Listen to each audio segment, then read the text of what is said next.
Man, it's your boy Beastie Bish. Welcome to another episode of A Backer in Boxing. So check it out though. I've been trying to figure out how to make this video and what to say and how to say it.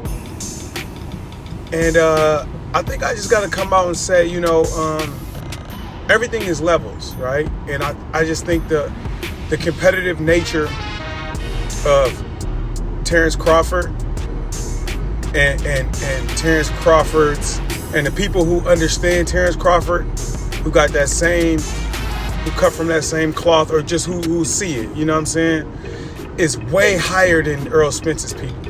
And Errol Spence and his people, right? Clearly, Crawford won the fight. But what it is, the people who talking about this fight, the people who not fighting, like, they not competitors. I think if you took a poll, I think most people who rock with Errol Spence are not like competitive nature people. And they don't understand that your biggest, you gotta be at your best when your best is needed the most. And so they questioning things about the fight, like, damn, Earl wasn't right, or man, like, it's like they don't get it. Like, they don't get how when things is, the stakes are the highest, that extra power you can create for yourself, and that other level that you can go to. They don't understand that. So instead of saying, yo, Crawford, he went up that other level, he went up to that other notch, they saying, they making other excuses for it.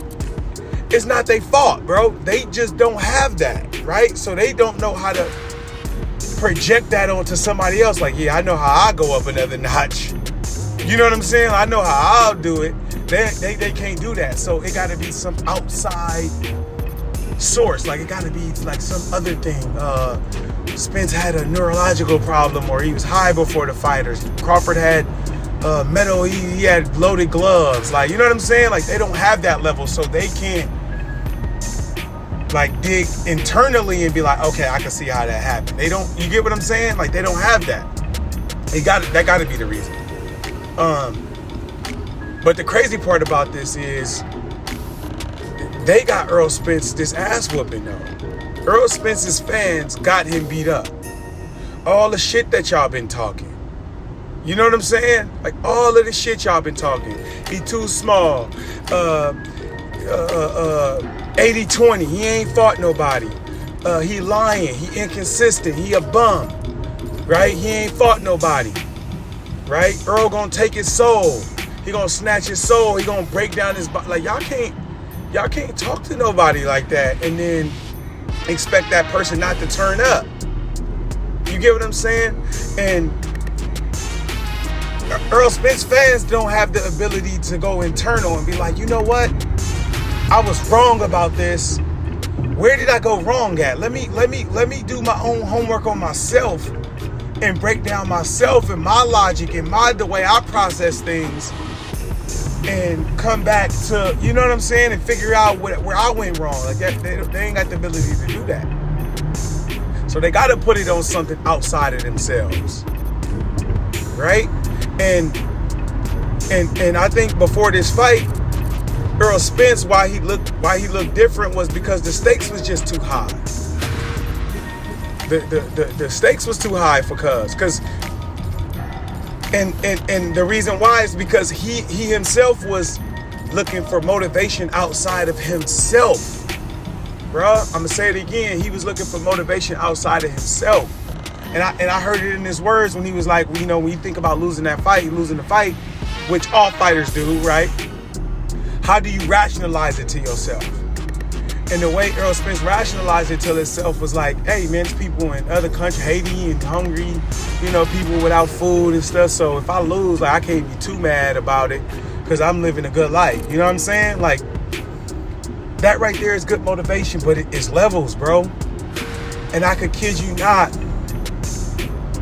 Terrence Crawford's motivation was between him and himself. Like, if Terrence Crawford, I bet you he was like, if I lose this fight, and I let this man hurt me and I back down, I won't be able to look at me the same. When I look in the mirror, I wouldn't be able to look. So that motivation is that level of motivation, you going to the highest level. Like, this motherfucker gonna have to kill me before I back down, and then tomorrow I gotta go look in the mirror and look at me. I wouldn't be able to live with that. It's levels, bro. And that level that's why Terrence Crawford performed like that, because he was operating from the motivation of something that was, it was just me and me. I can't look at me in the mirror. Whereas Spence had it out, like, I could look in the mirror tomorrow if I get my ass whooped, because at least I'm doing better than the kids in Haiti. Like, you get what I'm saying? You see the difference in the motivation? So I'm listening to what people are saying and how they move and how they think, because how you think is everything. Because you can't act outside of how you truly think. Because how you truly think is going to regulate how you feel, and then how you feel, then now you know what I'm saying? But how you think is first. And Earl Spence fans got they got that ass whooping for him. You know what I'm saying? They talked it up like it was them and got to get in the ring. And they pissed off the wrong motherfucker. And it's crazy because the same people who was hyping up Spence is now the same people who saying don't give the rematch. And I'm like, golly, Spence, you don't see that your fans hyping you up? They not winners, bro. They ain't got that level.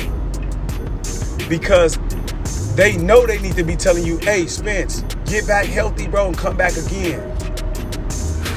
And switch it up. Bro, you got at this higher level, I know we creatures of habit, but we can, nigga, for this, we gonna do what needs to be done to come out and get the victory and to get the win. Even if we don't get the decision, we still gonna win. We gonna be able to walk out that ring and be like, hey, when I look in the mirror, I can look at me with my head held high, and I ain't finna tuck my tail looking at myself. You know what I'm saying? Like, no offense to the kids in Haiti, but nah, this ain't about them. This ain't about the hungry kids, man. This ain't about them. It's about you and you. And so yeah, and you know, they saying Earl Spence got all these neurological problems and all of that. Cool. We need these narratives. Like Earl Spence, like we need these narratives, right? Because now it's gonna be even more sweet when you avenge yourself, even if you don't get the decision, but you know what I'm saying, you walk out that ring a little bit different than the last time. Right? You playing with house money right now. You in a perfect position psychologically to come into the ring. Because before you wasn't. You was behind the 8 ball. And that's how I kind of knew you was gonna lose. I could tell because you was starting to listen to your fans too much. He ain't fought nobody in 80-20. I made me 80-20 and nigga. Like, you listening to your fans gas you up. And by a fact, your fans ain't like that, bro.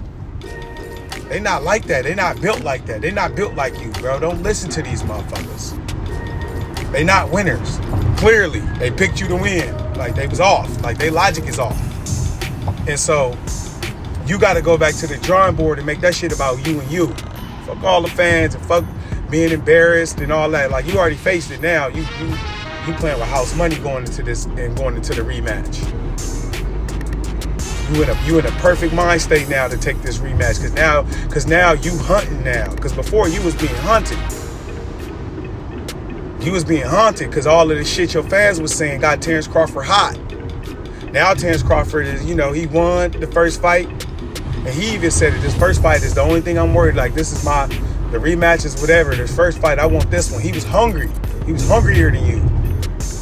But now you got the chance to flip the tables and come in that fight as the hunter now, this rematch. Flip the script. Now you hungry, now you hunting. And Terrence Crawford a dog, so he gonna be hunting too, but you know what I'm saying? Now you approaching this from a different standpoint. But the same people who was hyping you now, they telling you don't take the rematch. Don't listen to these motherfuckers. Clearly they not winners. Clearly they not warriors, bro. I'm just trying to tell you, it's levels. You know what I'm saying? So make that shit about you. Make that shit about you. When you look in the mirror, you can look at the mirror, you know what I'm saying, in that mirror with head held high, because I know you can't be looking in the mirror saying it's okay. I know you can't. You wouldn't be at this level if you could.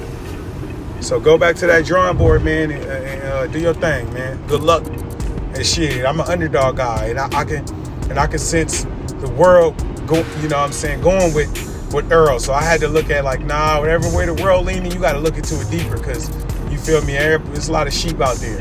They're gonna just follow whatever the media say. They ain't gonna do their homework and really, take the time to really look and really use their logic and break shit down.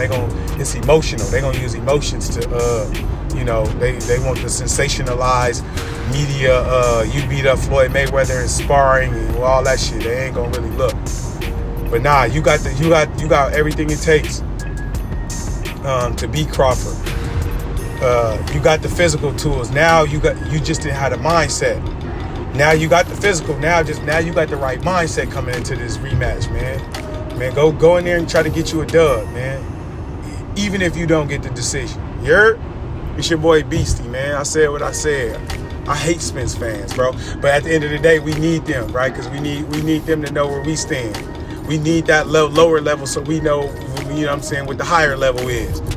You know what I'm saying? So, hey, winners need losers, up need down, lower need higher, and vice versa, man. So, yeah, it is what it is, man. Holla at me, man.